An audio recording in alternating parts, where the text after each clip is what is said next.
제가 세상의 종말에 대해서 처음으로 관심을 갖게 된 때가 중학생 때였습니다. 보통 이 시절은요, 사춘기가 오고 공부의 굴레 가운데에서 정신을 못 차리는 시절이 돼야 맞지만, 저에게는 두 가지 사건을 통해서 종말이 얼마나 무서운가, 마지막 때가 얼마나 두려운가, 이런 것을 염려하는 시절이 되었습니다. 한 가지는 서울역에서 만난 사람들 때문이었어요. 1992년도 중동의 걸프전이 시작이 되었습니다. 이 전쟁은 기독교와 이슬람교의 전쟁처럼 묘사가 됐고요, 제3차 세계대전이 벌어질 것이라는 소문이 흉흉하게 돌았습니다. 많은 뉴스와 신문은 이것을 성경에서 말하는 아마겟돈 전쟁이다, 그렇게 예상을 하게 했어요. 그런데 그 시절에 제가 서울역에서 이제 시골로 가는 기차를 기다리고 있었던 때가 있었는데, 대합실에서 신문을 하나 이제 사가지고 보고 있는데, 그 신문의 표지에 한 면 전체가 이 이라크를 완전히 폭격하는 그런 이 걸프전의 그런 그림이, 사진이 딱 걸려 있었습니다. 이걸 막 이렇게 보고 있는데 어디선가 두 명의 아주머니가 오시더니 걸프 전쟁에 대해서 어떻게 생각하냐고 저한테 막 이렇게 질문을 하는 겁니다. 딱 보니까 여호와 증인이었어요. 이미 이 여호와 증인들은 제가 살고 있었던 그 시골 깊숙한 곳까지 다 찾아와가지고요, 교회 다닌다고 하고 교회 문패 뭐 이렇게 붙여놔도 더 들어오고 더 막 이렇게 했었습니다.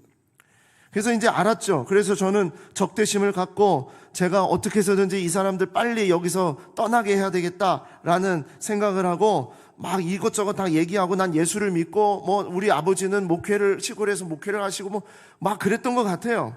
그러니까 갑자기 그분들이 갈 줄 알았는데 신문을 보면서 이렇게 질문을 하는 겁니다. 학생은 걸프전은 하나님이 일으킨 전쟁이라고 생각하나? 이렇게 물었어요. 순간 그 질문 앞에서 답을 못 하겠더라고요. 그러면서 또 그랬습니다. 그러면 하나님은 나쁜 분인가? 왜 하나님은 전쟁을 허락하셨지? 뭐 이런 질문들을 계속 하는데, 그러면서 성경의 구절들을 계속 나열해서 저한테 계속 막 공격하고 막 이렇게 하는데 너무 화가 났어요.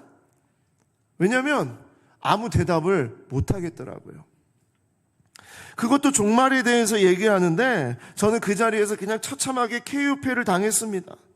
아니, 무슨 종말이라는 단어가 나오는 성경 구절은 다 가져다가 연결해가지고요, 뭐 요한계시록 말씀 중심으로 막 가져다가 엮어서 막 얘기를 하는데, 저는 얼마나 분하고 속상한지, 그리고 얼마나 무서운지, 그리고 정말 이 사람들한테 이런 말도 못하고, 그리고 종말이 정말 얼마나 무서운 것인가 하면서 그 사람들 말에 막 제가 현혹도 되고 왔다 갔다도 하고 정신도 못 차리고 막 이랬습니다.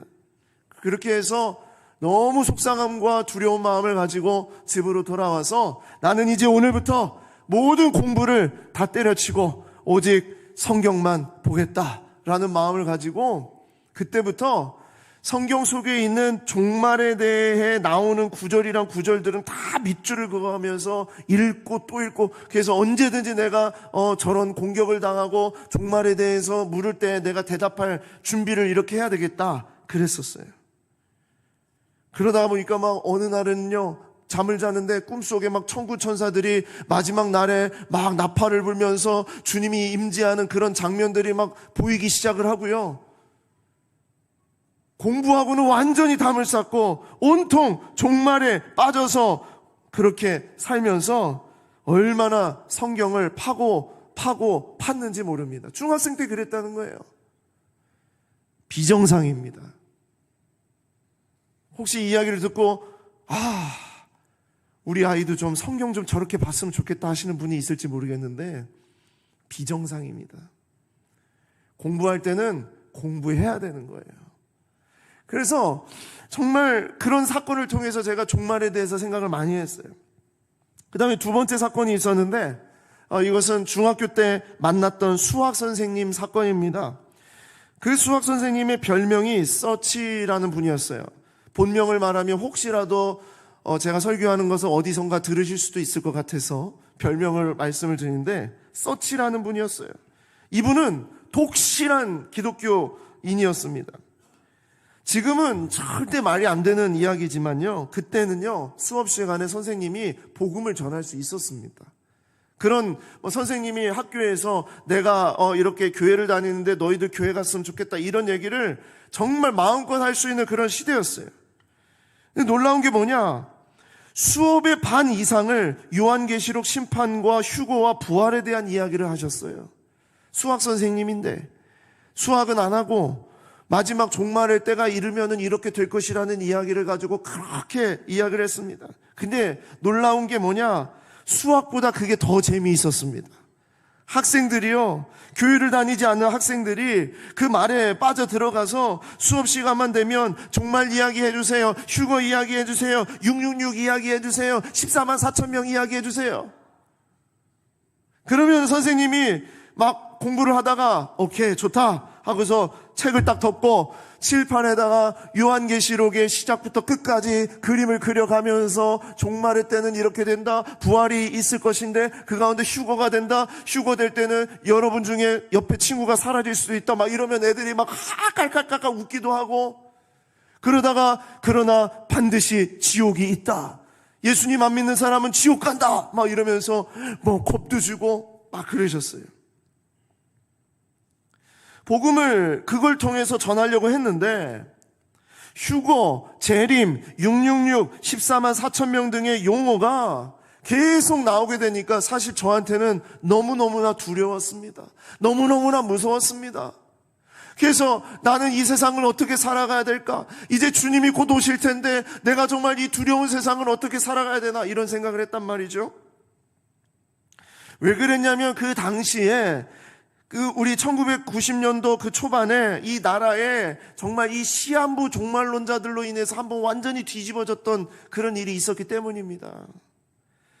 여러분 잘 아실 겁니다. 시한부 종말론, 다미 선교회라고 아실 거예요. 1992년 10월 28일에 예수님이 재림한다고 하면서 거리에 나가서 예수님의 재림 피켓 들고서요, 그러면 666 표 받지 말라고, 무슨 바코드 받지 말라고 그렇게 하면서 거리에 전도를 다녔던 그런 사람들이 10월 28일에 모여가지고 이제 주님이 재림하신다고, 마지막 종말이 온다고 해서 다 모여있는 것을 이 공영방송사들이 가가지고요 막 촬영을 하면서 뉴스에 보도가 된 적이 있었습니다. 이 중에 여러분도 보셨죠? 예, 그런 때가 있었잖아요. 많은 이단들이 나왔습니다. 그뿐만이 아니었어요. 바코드, 칩 받지 마라, 또 이런 표 666 표 받으면 안 된다, 그리고 14만 4천 명만 딱 예루살렘, 새로운 예루살렘으로 간다, 뭐 이런 이야기를 하면서 세상을 얼마나 두렵게 하고 벌벌 떨게 만들었는지 모릅니다. 지금은 그 모든 것이 가짜로 드러났지만 여전히 지금도 종말에 대한 두려움을 심어주는 종교들이 우리 주변에 정말 많이 있습니다. 성경은 반드시 마지막 날 종말이 있다는 것을 말씀하고 있습니다. 이것은 확실한 사건이며 우리 눈으로 선명하게, 모든 사람들이 선명하게 볼 것이라고 말씀하고 있어요. 마가복음 13장 24절에서 27절입니다. 그때에 그 환난 후 해가 어두워지며 달이 빛을 내지 아니하며 별들이 하늘에서 떨어지며 하늘에 있는 권능들이 흔들리리라. 그때에 인자가 구름을 타고 큰 권능과 영광으로 오는 것을 사람들이 보리라. 또 그때에 그가 천사들을 보내어 자기가 택하신 자들을 땅 끝으로부터 하늘 끝까지 사방에서 모으리라. 그 숫자가 14만 4천이라. 막 이러면서 사람들의 마음을 미혹하게 하는 그런 사람들도 있었지만 사실 이 말씀은 사실이죠. 주님이 오시는 그 마지막 날, 재림하시는 날, 그때는 반드시 우리의 눈으로 볼 것이라고 말씀하고 있어요. 그런데 문제는 뭐냐? 마가복음 13장 32절입니다. 그러나 그날과 그때는 아무도 모르나니 하늘에 있는 천사들도 아들도 모르고 아버지만 아시느니라. 사실 이것 때문에 우리를 정말 두렵게 하는 거예요. 우리가 두려운 이유가 이겁니다. 이런 저런 징조와 마지막 때의 일들이 벌어지는 것 같잖아요. 그쵸? 지금 우리는 마지막 때를 살고 있잖아요. 그런데 그날과 그때를 모르니까 얼마나 답답합니까? 그러니까 이단과 사이비 종말론자들, 이런 사람들의 주장에 현혹되어 가지고요, 우리가 거기에 정신을 못 차리고 두려워하고 염려하고 걱정할 수밖에 없는 거예요. 이 사람의 종교성을, 종교적인 이런 마음들을 막 잡고 흔드는 거죠. 그러면 질문이 생겨요. 왜? 그런데 그러면 굳이 주님은 이런 마지막 날을 언급하셨을까? 주님을 잘 믿고 살다 보면 반드시 천국으로 간다는 말씀만 해주셔도 좋겠는데, 마지막 날 일어날 재앙에 대해서 말씀을 왜 굳이 그렇게 하셔가지고 사람들의 마음을 이렇게 두렵게 만드실까? 성경 이곳저곳에 그 마지막 때가 심심치 않게 나오잖아요. 그 이유가 뭘까? 마치 저 중학교 때 서치 선생님처럼 우리를 두렵게 해가지고 조금이라도 더 이렇게 예수를 믿게 하려고 하시는 것인가? 왜 이 말씀을 주셨을까? 왜 이렇게 해서 우리를 두렵게 하는가? 왜 혼란스럽게 하는가? 어렵게 하는가? 이런 질문이 떠오를 수 있다는 것입니다. 오늘 제가 나누고자 하는 핵심, 정말 나누고자 하는 말씀이 뭐냐, 이것이에요. 왜 주님은 우리에게 종말에 대한 말씀을 하시면서 그날의 징조를 다 열거하시면서 이렇게 사람들의 마음을 두렵고 걱정하게 만드신 것일까? 사실은 그 반대입니다. 반대예요.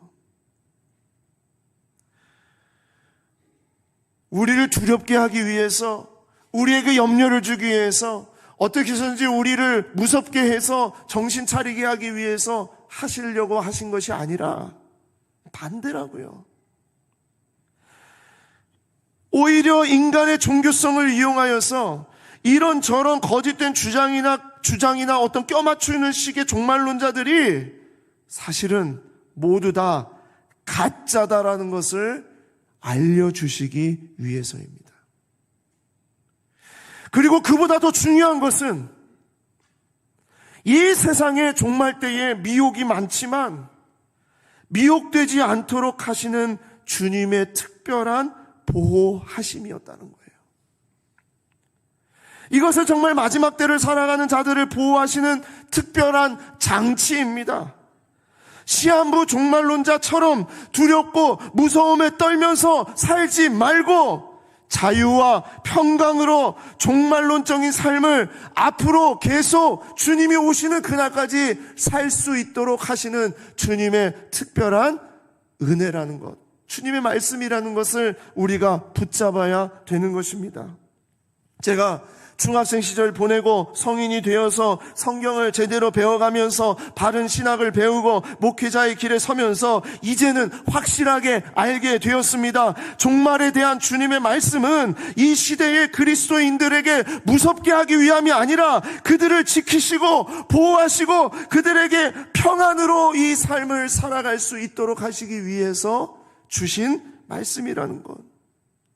주의 몸된 교회가 마지막 때에 이르러서 세상 속에서 허우적거리고 무너지고 아파하고 두려워하고 벌벌 떨게 하기 위함이 아니라 이 교회가 이 세상 속에서 세상의 수많은 어려움과 아픔 가운데에서 마지막 날에 일어날 그 징조들 가운데에서 이 교회가 세상의 파도를 올라타고 주님이 오시는 그날을 기대하며 나아가도록 하기 위해서. 그래서 주님은 이렇게 말씀을 하신 것이다. 즉 미혹이 많으나 미혹되지 말라.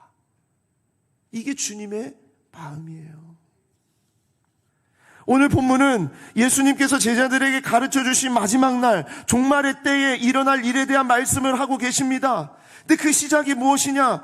그 시대에 가장 화려했고 웅장했던 예루살렘 성전이 다 무너진다는 말씀으로 제자들에게 두려움과 무서움, 마치 그런 말처럼 그렇게 시작을 하셨다는 거예요.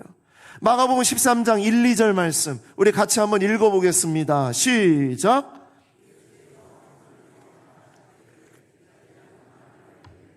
선생이여 보소서, 이 돌들이 어떠하며 이 건물들이 어떠하니이까. 예수께서 이르시되 내가 이 큰 건물들을 보느냐. 돌 하나도 돌 위에 남지 않고 다 무너뜨려지리라 하시니라. 아멘. 여러분, 여기에 나오는 이 제자의 질문, 선생님이요 보소서, 이 돌들이 어떠하며 이 건물들이 어떠합니까? 라고 하는 이 질문은요, 감탄문입니다. 이건 자기가 어떤 그 영적인 어떤 원리를 알고 싶어서 질문을 던진 것이 아니라, 이 제자는 너무나 이 성전이 아름답고 너무나 위대하고 거대해 보이기 때문에 우와, 정말 멋지지 않습니까, 주님? 그렇게 말을 하고 있는 거예요. 제가 주중에 새벽 기도회 때도 한번 이 말씀을 가지고 말씀을 드렸는데, 우리가 옛날에 마치 63빌딩 처음 지어졌을 때 63빌딩 앞에 가가지고 밖에 가서 우와, 정말 놀랍다, 어떻게 이런 건물을 지을 수 있지? 그랬던 분이 여기서 반 이상은 계실 거란 말이죠. 제가 부산에 살 때 저희 딸이 꼬맹이였을 때, 아기였을 때 제가 그랬어요. 야, 다나, 우리 서울에 가면 서울에 우리나라에서 가장 높은 빌딩을 줬어. 세계에서도 몇 번째 안 가는 정말 높은 빌딩이야. 100층이 넘는데, 그래서 우리 한번 거기 갈까? 하고서 제가 한번 데리고 간 적이 있어요. 잠실에 있는 롯데타워를 앞에 갔는데, 롯데타워 안에 이렇게 딱 들어가고 있는데, 우와, 너무너무 놀라운 거예요. 그래서 꼭대기를 한번 올라갔다 했더니 너무 비싸. 그래서 안 되겠다, 꼭대기는 나중에 올라가고 얼마나 이게 큰지 한번 우리 볼까 하고서 제가 이 딸을 데리고 그 밖에 바로 빌딩 옆에 바로 가가지고요, 쫙 하늘을 쳐다보는데 저희 딸이 우와 이러는 거예요. 우와. 저도 옆에서 우와, 우리 둘이 그냥 우와 이러면서 쳐다봤어요. 지금 이 감탄사가 바로 그런 감탄사입니다. 선생님이여 보소서, 이 돌들 보세요, 이 건물들 보세요. 우와, 정말 대단하지 않습니까? 예수님도 맞장구를 쳐주셨어요. 정말 대단하다, 놀랍다. 그래서 예수님이 그러셨어요. 예수께서 이르시되 내가 이 큰 건물들을 보느냐? 진짜 크지 않냐? 그래, 맞다, 네가 지금 보고 있는 건 정말 큰 건물 아니냐? 맞장구를 쳐주셨어요. 사실 당시에 이 예루살렘 성전은 정말 대단한 건축물이었습니다. 그래서 라이프 성경사전에는 이렇게 말하고 있습니다. 이 성전의 공사는 1천여 명의 제사장들을 포함하여 무려 2만 명이 동원되는 어마어마한 대역사였다. 이때 사용된 돌의 크기나 대리석의 아름다움은 당시 건축물로서는 상상도 할 수 없는 것이었다. 대리석의 높이는 평균 90에서 120cm나 되었고, 어떤 것은 돌 하나의 길이가 12m이며 무게가 100톤이나 되는 것도 있었다고 한다. 그래서 이 성전을 본 자는 누구나 감탄하지 않을 수 없었으며, 유대 랍비들은 이 성전을 보지 못한 자는 아름다움이 무엇인지 알지 못한다라고 극찬하였다고 한다. 유대인들에게 있어서, 예루살렘에 살고 있었던 사람들에게 있어서 이 성전은요, 그들은 마치 그들 땅의 랜드마크였어요. 누구나 다 성전 앞에 가서 우와, 어떻게 이런 건물이 있지? 너무 놀랍지 않니? 그것이 그 사람들에게는 자랑이었다고요. 실제 학자들에 가면 이 예루살렘 이 성전의 크기는요, 예루살렘 땅의 6분의 1을 차지했다는 거예요. 그러니까 그게 얼마나 크고 웅장해 보였겠습니까? 그런데 이 성전은 그냥 랜드마크가 아니었어요. 유대인들에게 있어서, 선민 이스라엘 백성들에게 있어서 하나님의 임재가 있는 하나님의 집이라고, 제사를 드리는 곳으로서, 종교적인 의식을 행하는 곳으로서, 하나님을 만나는 장소로서 그들의 전통이자 뿌리가 되는 곳이 바로 이 성전이었거든요. 그러니까 제자들 가운데에서 예수님이 돌 하나도 돌 위에 남지 않고 다 무너뜨려지리라는 이 말이 이해가 안 되는 거죠. 어떻게 이게 무너져? 이 웅장하고 이 위대한 이 건물이, 그것도 누구의 집이에요? 하나님의 집을 하나님의 아들이 무너뜨려? 여러분, 이게 이해가 되겠습니까? 당시에 하나님의 집은 성전이었어요. 보이는 성전. 그런데 이게 무너진다고? 그런데 어떻게, 그럼 우리 선생님 주님이 어떻게 메시아로서 왕권을 통치하고 그러지? 이게 이해가 안 되잖아요. 그런데다가 당시 최고의 건물이자 웅장한 건물이었기 때문에 이 건물을 무너뜨리려면, 100톤이 넘는 이 돌들을 무너뜨리려면 로마 군대보다 더 강력한 군대가 무너뜨려야 할 것인데, 혹시 우리 주님이 로마의 모든 군대보다 강력한 힘을 진짜 우리에게 보여주시려고 그러나? 여러분, 그런 생각이 들겠습니까? 안 들겠습니까? 당연히 들겠죠. 그러니까 제자 중에 몇 사람이, 그 고민에 쌓인 이 친구들이 예수님에게 가서 묻습니다. 조용히 묻습니다. 마가복음 13장 3절에서 4절입니다. 예수께서 감람산에서 성전을 마주 대하여 앉으셨을 때에 베드로와 야고보와 요한과 안드레가 조용히 묻되, 우리에게 이르소서, 어느 때에 이런 일이 있겠사오며 이 모든 일이 이루어지려 할 때 무슨 징조가 있사오리까? 두 가지 정말 중요한 질문을 한 거예요. 어느 때에, 그리고 무슨 징조가. 그래도 이 제자들은요, 진짜 훌륭한 제자들입니다. 다른 제자들은 그 소리가 뭔 소리인지도 모르고 질문도 안 하잖아요. 근데 이 제자들은 조용히 와서 어느 때를 묻죠. 그 다음에 무슨 징조. 여러분, 사실은 이건요, 제자들뿐만 아니라 우리 모두의 질문이에요. 이것만 알면 우리 이렇게 살지 않을 거잖아요. 그렇지 않습니까? 이것만 알면 우리 신앙생활 끝나는 거 아닙니까? 다 되는 것 아닙니까? 이거 몰라서 그렇게 종말론자 따라다니고, 여기가 맞다 저기가 맞다, 이 사람이 예수다 저 사람이 예수다, 이 사람이 재림한 예수다, 이런 거에 따라서 쫓아다니는 거 아니냔 말이에요. 정말 어느 때 무슨 징조만 정확하게 알면 우리 하던 일 다 멈추고 산에 올라가서 기도원에 들어가서 바로 그 재림을 우리가 맞이하지 않겠습니까? 어떤 분이 그러더라고요. 왜 예수님이 마지막 때가 언제인지 그 때를, 시간을 알려주시지 않았는가? 죄 짓고 살다가 주님 오시기 직전에 회개하려는 사람들 때문에 난리가 아닐 거다. 있는 돈 없는 돈 다 대출 받아가지고 막 엄청나게 돈 막 펑펑 쓴 다음에 주님 오시는 그날까지 어떻게 해서든지 기다리다가 그렇게 살려고, 사람들의 마음이 그러지 않겠느냐는 거예요. 자, 그런데 주님은요, 이 제자들에게 어느 때 무슨 징조가 있겠습니까? 라는 그 질문 앞에서 주님은 반쪽짜리 대답을 하십니다. 자, 일단 어느 때는 모르겠다. 마가복음 13장 32절에서 33절 보시겠습니다. 그러나 그날과 그때는 아무도 모르나니 하늘에 있는 천사들도 아들도 모르고 아버지만 아시느니라. 천사들도 모른대요.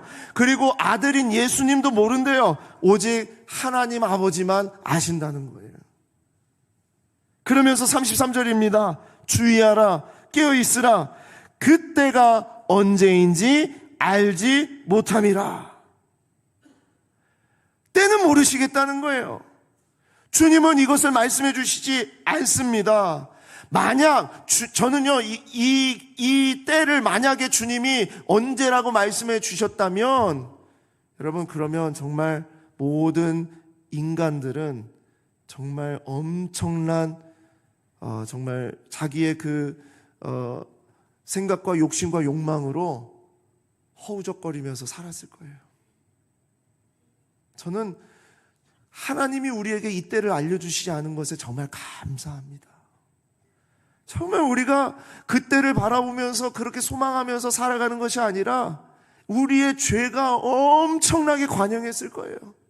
왜? 마지막이 되면 회개하면 되니까, 그때가 되면 이제 정신 차리면 되니까, 이런 마음으로요. 그 예수님은 말씀해 주시지 않으시죠? 그런데 무슨 징조가 있는지에 대해서는 그렇게 세세하게 말씀해 주시는 거예요.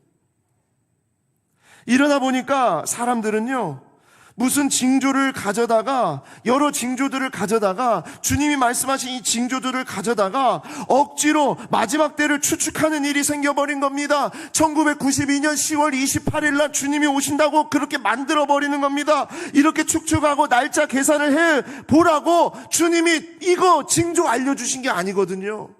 근데 자꾸 그렇게 만들어요. 그러면 주님은 어느 때는 알려주시지 않으시고 무슨 징조는 왜 그렇게 세세하게 말씀해 주시는 것일까요? 오늘 나누고자 하는 말씀, 우리가 절대 놓치지 않아야 하는 하나님의 마음이 바로 이것입니다. 마지막 때가 가까이 올수록 미혹이 많지만 미혹되지 않는 삶을 살아야 한다. 다시요. 마지막 때가 가까이 올수록 미혹이 많지만 미혹되지 않는 삶을 살아야 한다. 이것 때문에 징조를 알려주시는 거예요. 우리를 무섭게 하려고, 우리를 겁먹게 하려고, 그리고 우리에게 막 어떤 그런 천국과 지옥을 나눠가지고 막 그런 두려움을 주기 위해서, 그래서 우리에게 말씀하시는 것이 아니라 마지막까지, 내가 오늘 그날까지, 주님이 오시는 그날까지 미혹되지 말고 우리의 삶을 아름답게 살게 하기 위해서, 그래서 알려주신 거라고요. 미혹이 많지만 미혹되지 않는 삶은 그럼 대체 뭘까? 오늘 말씀 속에 세 가지로 정리를 해봅니다. 미혹이 많지만 미혹되지 않는 삶이란 세상의 성전을 세우지 않는 삶, 자신의 성전을 세우지 않는 삶, 그리고 예수님의 성전을 세우는 삶. 바로 이것이 미혹이 많지만 미혹되지 않는 삶이에요. 첫 번째로, 세상의 성전을 세우지 않는 삶. 세상의 성전을 세우지 말라. 그걸 어떻게 말씀하셨냐? 사람의 미혹을 주의하라 그랬습니다. 사람의 미혹을 주의하라. 마가복음 13장 5절에서 8절까지입니다. 예수께서 이르시되 너희가 사람의 미혹을 받지 않도록 주의하라. 많은 사람이 내 이름으로 와서 이르되 내가 그라하여 많은 사람을 미혹하리라. 난리와 난리의 소문을 들을 때에 두려워하지 말라. 이런 일이 있어야 하되 아직 끝은 아니니라. 민족이 민족을, 나라가 나라를 대적하여 일어나겠고 곳곳에 지진이 있으며 기근이 있으리니 이는 재난의 시작이니라. 사람의 미혹을 받지 않게 주의하라. 사람의 미혹이 뭐냐? 지금 우리가 살아가고 있는 이 시대에 사람의 미혹이 바로 세상의 성전을 세우는 것이 사람의 미혹입니다. 세상의 성전에 감탄하고 목말라하고 그런 징조만 쫓아다니는 것이 세상의 사람의 미혹을 받는 거예요. 이 말씀의 핵심은 외적인 영역에 있어서 어떤 일어나는 그 일에 대해서, 발생하는 사건에 대해서, 마지막 때 일어나는 그런 징조에 대해서 두려워하거나 그런 거 쫓아다니지 말라는 얘기예요. 당연히 그러한 일들이 일어난다는 거죠. 그런데 그것 때문에 미혹되지 말아라, 그런 거 쫓아다니지 말아라 라는 것입니다. 왜냐? 이 세상의 성전은 더 이상 하나님이 머무시는 하나님의 집이 아니기 때문입니다.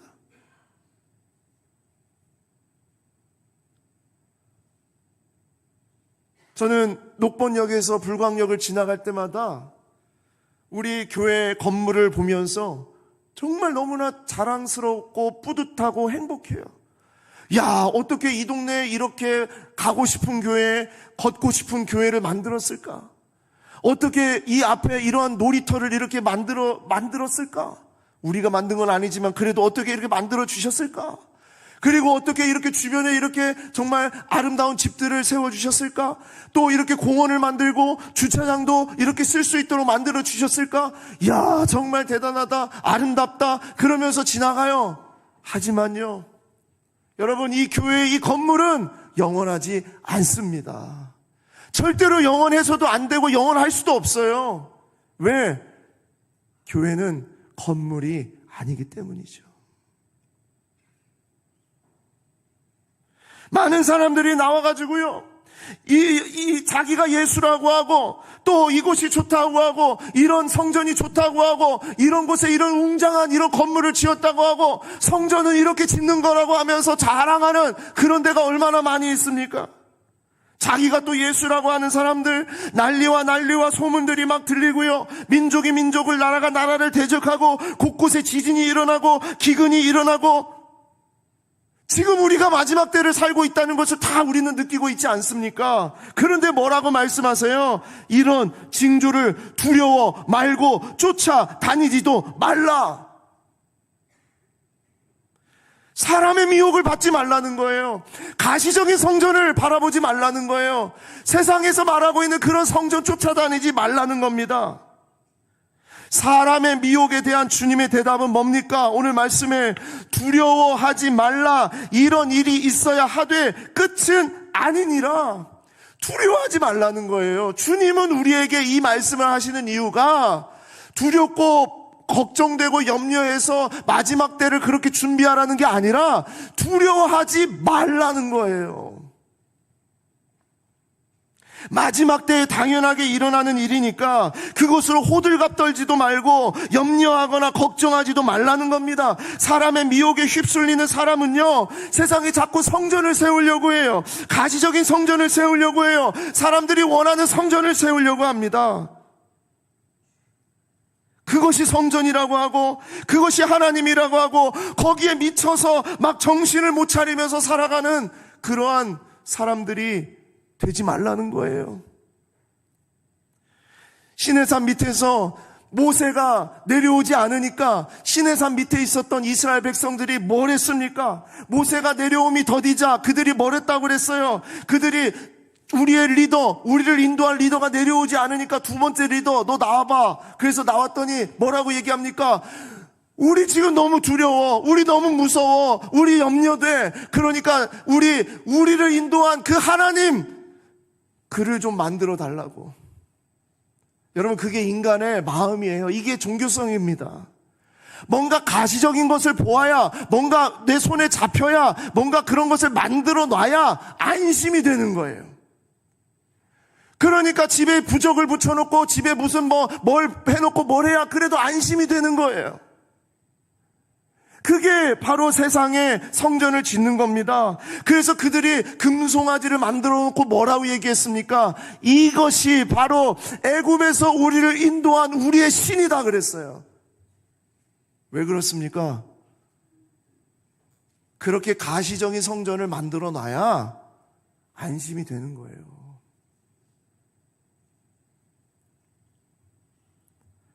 주님은 세상의 성전을 다 무너뜨리시겠다고 했어요. 더 이상 주님은 세상의 성전에 계시지 않는다는 것입니다. 사람의 미혹을 주의하라. 두 번째로, 자신의 성전을 세우지 않는 삶이 돼야 된다는 겁니다. 자신의 성전. 자, 이걸 뭐라고 말씀하셨냐면 스스로 조심해야 된다. 너희 스스로 조심해야 된다. 자신의 성전을 세울 수 있다는 거예요. 마가복음 13장 9절부터 한번 보시겠습니다. 13절까지입니다. 너희는 스스로 조심하라. 사람들이 너희를 공회에 넘겨주겠고 너희를 회당에서 매질하겠으며 나로 말미암아 너희가 권력자들과 임금들 앞에 서리니 이는 그들에게 증거가 되게 하려 함이라. 또 복음이 먼저 만국에 전파되어야 할 것이니라. 사람들이 너희를 끌어다가 넘겨줄 때에 무슨 말을 할까 미리 염려하지 말고 무엇이든지 그때에 너희에게 주시는 그 말을 하라. 이는 너희가 아니요 성령이시니라. 하면서 말씀을 쭉 하시죠. 자, 밑줄근 스스로 조심하라를 보십시오. 9절 말씀입니다. 스스로 조심하라. 여기 이 조심하라는 이 단어는요, 앞에서 말씀하셨던 사람의 미혹을 받지 않도록 주의하라 할 때 그 주의하라와 이 조심하라는 같은 단어입니다. 헬라어는 같은 단어를 쓰는데 우리말로 번역을 할 때에 조심하라고 바꿔서 번역을 했어요. 이유는 우리가 더 잘 알아들을 수 있도록 번역의 기본이 그렇거든요. 우리가 더 주님의 마음이 무엇인지를 잘 알아듣는 용어로 바꿔주는 거예요. 그래서 조심하라라고 그렇게 사용되어 나왔습니다. 자, 이게 뭐냐? 예수님은요, 사람의 미혹을 주의하는 것보다 사실은 더 어렵지만 중요한 것이 뭐냐? 그것이 바로 스스로 조심하는 것이다라는 걸 말씀하고 있어요. 스스로 조심하는 것. 이 스스로 조심하는 건요, 보이지가 않아요. 아까 말했던 세상적인 성전은 보이는 거예요. 그런데 이건 보이지가 않아요. 그래서 덜 휩쓸릴 것 같죠? 그런데 보이는 성전보다 더 무서운 것이 바로 자기 내면에다가 세워버리는 나만의 성전입니다. 이게 사실은 정말 더 무섭습니다. 외적인 영역보다 사실 더 어렵고 힘들게 하는 것이 바로 내적인 영역이에요. 모든 문제가 마음에서 시작되기 때문입니다. 예수님은 제자들이 온갖 핍박과 고난을 당할 것이라고 말씀하세요. 보세요. 잡혀가고 매질을 당하고 세상 권세 앞에서 죄인과 같이 취급을 당할 것이고 다 예수님 때문에 그렇다는 거죠. 형제가 형제를, 아버지가 자식을 죽이는데 막 내어주고요. 자식들이 부모를 대적하고 죽게 할 것입니다. 모든 사람들에게 미움을 받게 될 것이라고 말하고 있어요. 우리가 살고 있는 시대의 내용하고 똑같지 않습니까? 그렇죠? 이러한 시대를 우리가 살아가고 있는데 딱 보면 외적인 핍박이잖아요. 보이는 게 다 외적인 핍박이잖아요. 그렇죠? 마치 사람들의 미혹을 받는 것처럼 세상에서 당하는 그런 고난을 당하는 것처럼 그렇게 말씀하고 있지만 이 말씀 앞에 이런 일 가운데 자신의 성전을 세우는 미혹을 받을 수 있다는 것을 말씀하고 있는 거예요. 많은 일들이 고난이 있고 아픔이 있고 힘든 일이 있고 어려운 일이 있고 핍박을 당하는 그 일들 속에서 우리가 정말 약해지고 우리가 정말 문제가 생기는 게 뭐냐? 그래서 내 내면에 나의 성전을 세우는 겁니다. 나의 성전. 자신의 성전을 세우면 어떻게 되느냐? 나의 내면에 자신의 성전을 세우면 어떻게 되느냐? 오늘 이 말씀 속에 담겨 있는데 일단 온갖 고난들을 받아들이지가 못합니다. 받아들일 수가 없어요. 내가 세운 성전이 있는데, 내가 내 마음에 이런 성전을 세워놨는데 어떻게 나에게 고난이 생겨? 어떻게 나에게 핍박이 와? 어떻게 나를 저렇게 미워해? 내가 왜 이렇게 아파해야 돼? 이해가 안 돼요. 내 성전에는, 사전이 아니라 내 성전에는 고난이 없어요. 주님이 말씀하셨잖아요. 이런 고난을 통해서 이는 그들에게 증거가 되게 하려 함이라. 주님은 이 고난을 통해 증거를 삼으시려고 가끔 우리를 고난에 내어주실 때가 있어요. 그런데 그 고난을 거절하는 거예요. 거부하는 거예요. 받아들일 수 없다. 그리고 또 어떻게 합니까? 미리 염려하고 성령이 하시는 말씀을 의지하지 않습니다. 왜? 내 성전인데 내 말, 내 주장, 나 계산으로, 나 중심의 계산으로 다 세팅을 해놨는데 어떻게 여기에 성령이 말씀하시는 것을 기다립니까? 그리고 끝까지 견디는 자가 될 수 없습니다.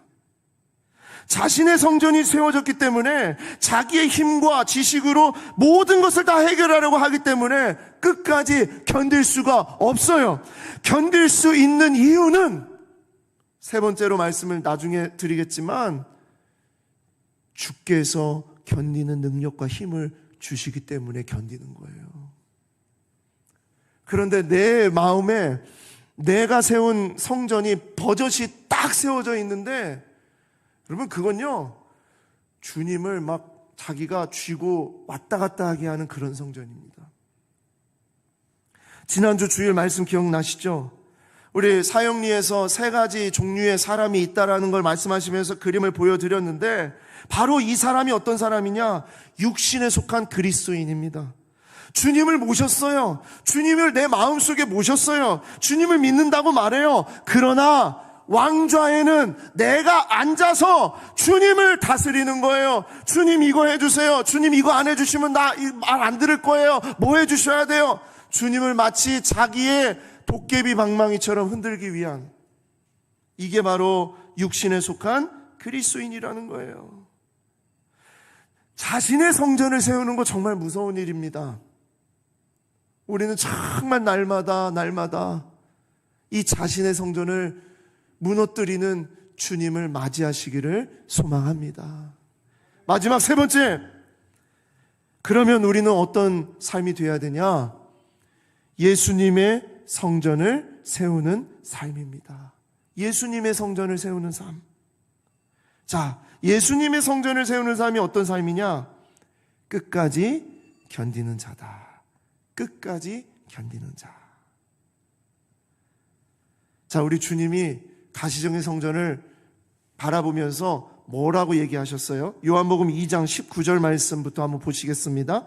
예수께서 대답하여 이르시되 너희가 이 성전을 헐라 내가 사흘 동안에 일으키리라. 유대인들이 이르되 이 성전은 46년 동안의 지었건을 내가 3일 동안에 일으키겠느냐 하더라. 그러나 예수는 성전된 자기 육체를 가리켜 말씀하신 것이라. 죽은 자 가운데서 살아나신 후에야 제자들이 이 말씀하신 것을 기억하고 성경과 예수께서 하신 말씀을 믿었더라. 주님께서 세우신 성전은 바로 우리 주님이 우리에게 왕으로 임재하시는 우리의 삶입니다. 세상의 성전을 의지하지 말고 자신의 성전도 의지하지 말고 오직 예수님의 성전으로 사는 삶, 예수님의 성전을 세우는 삶이 바로 그 삶이라는 거예요. 이 성전의 주체는 세상도 아니고 나도 아닙니다. 오직 예수님이에요. 죽으시고 부활하신, 사흘 만에 3일 만에 부활하신 우리 주님께서 살아계셔서 이제는 내가 주님을 믿음으로 나의 육체는 죽고 주님이 내 안에서 사는 바로 그 삶이 바로 우리가 살아가야 되는 새로운 성전, 예수님의 성전을 세우는 삶인 줄 믿습니다. 그래서 여러분, 우리는 다시 예수님을 보면서 짐승의 피나 반복된 제사를 우리는 다시 하지 않아도 되는 겁니다. 주님이 완전한 성전으로, 주님이 완전한 몸으로 우리 가운데 거하시기 때문에 히브리서 10장 12절 14절 말씀입니다. 오직 그리스도는 죄를 위하여 한 영원한 제사를 드리시고 하나님 우편에 앉으사 그가 거룩하게 된 자들을 한 번의 제사로 영원히 온전하게 하셨느니라. 아멘.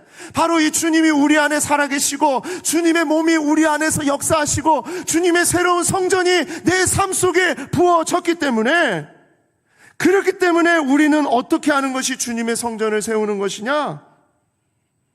끝까지 견디는 자로 사는 거예요. 마가복음 3장 13절 마지막 부분이죠. 끝까지 견디는 자는 구원을 받으리라. 내 힘으로, 내 능력으로, 내 지식으로 끝까지 견디는 자가 되는 것이 아니에요. 세상에서 세워놓은 성전으로 끝까지 견디는 게 아니에요. 내 마음에 나를 위한 성전으로 끝까지 끝까지 견디는 게 아니에요. 오직 끝까지 견디는 그 견딤은 예수님이 내 안에 살아서 역사하심으로, 주님의 몸이 새로운 성전이 내 안에서 임재함으로, 내 안에 임재함으로, 그래서 우리는 이 삶을 감사하고 기뻐하고 소중하게 생각하고 가치 있게 여기면서 살아가야 되는 것인 줄 믿습니다. 이 말씀은 모든 삶을 정리하고 집과 재산을 다 팔고 기도원이나 산에 들어가서 종말을 기다리려는 것이 아니란 말씀이에요. 주님의 성전인 우리, 주님의 새로운 몸이 임재하시는 우리가 있어야 할 이 세상 가운데 여러 고난과 아픔도 겪고 실패도 하고 혼자 있어야 될 때도 있고 눈물도 흘려야 될 때도 있지만 주님이 내 안에 거하심으로 끝까지 견딜 수 있는 힘과 용기와 능력을 주시겠다는 것입니다. 사랑하는 여러분, 종말을 정말 가장 잘 준비하는 것은요, 두려움과 염려로 사는 것이 아닙니다. 미혹이 많을 것이지만 미혹되지 말고 주께서 허락하신 이 삶을 감사와 찬송으로 살아가라는 거예요.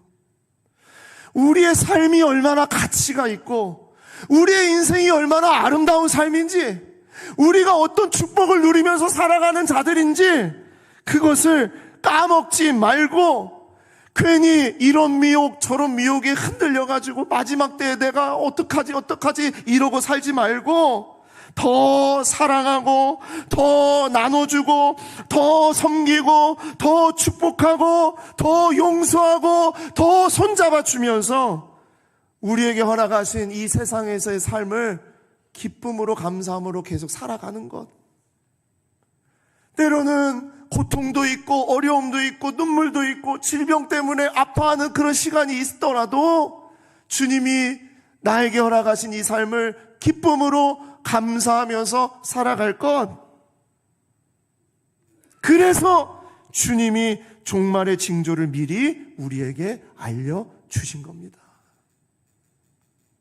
시한부 종말론자가 되지 말고 이 땅에서 천국 백성으로 살아가라고.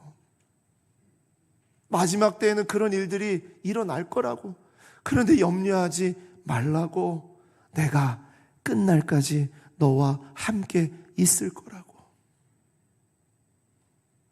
사랑하는 성도 여러분, 예수님의 종말에 대한 말씀은 우리에게 두려움을 주고 겁을 먹게 하기 위해서 주신 것이 아닙니다.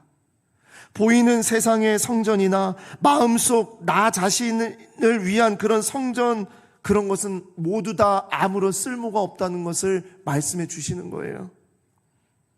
더 이상 하나님의 임재가 그러한 곳에 없습니다.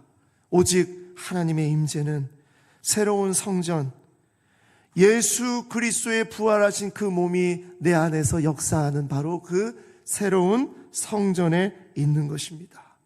그렇기 때문에 나의 삶, 나의 인생, 바로 우리의 모든 걸어가는 이 길이 축복된 길이라는 것을 절대 잊지 말아라. 마지막 때 그 날 몇 시 몇 분이 언제 주님이 오시는지 알 필요가 없다는 얘기예요. 예수님의 성전을 날마다 세워가는 삶으로 살아가라는 말씀입니다. 지금 나의 삶, 나의 인생을 감사하며 기쁨과 찬양으로 사는 것, 세상의 미혹이나 내면의 미혹에 흔들리거나 두려워하지 말고 오늘의 감사하며 주신 자리에서 잘 살아가는 것. 그러면 반드시 주님 오시는 그날에 우리를 땅 끝으로부터 하늘 끝에서까지 우리를 주께서 모으실 것이라는 이 약속을 붙잡고 살아가는 하루하루를 정말 소중하고 가치 있게 행복하게 살아가는 여러분과 제가 되기를 소망합니다. 기도하겠습니다.